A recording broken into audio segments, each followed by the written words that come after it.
ਪਿੱਛੇ ਉਹਦਾ ਨਹੀਂ ਹੁੰਦਾ ਘੁੰਮੇ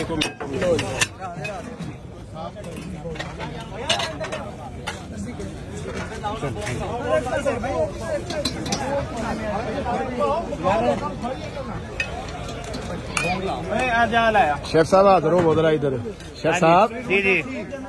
फंक्शनां ते वेखिया सी तुसीं लोकां नूं रिझांदे हो अज जलसे भी जलसियां ते भी इंशाअल्लाह जी अल्लाह दे हुक्म दे नाल ये बड़े जिगरे वाली गल है जी जलसियां ते खाने खुआना इत्थे वाम वेखो ओके अज तक तुसीं जलसियां ते ना यही वेखिया होना कि वाम पै गई खाना सारा चुक के लै गई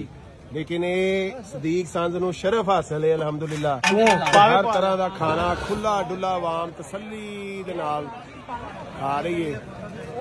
और खाई जा रही है मुसलसल खाई जा रही है बड़ा अच्छा मैन्यू अज सियालकोट दे विच दिता है स्वाद बे सदीक सांझ दे मजे दे खाने और खुले डुले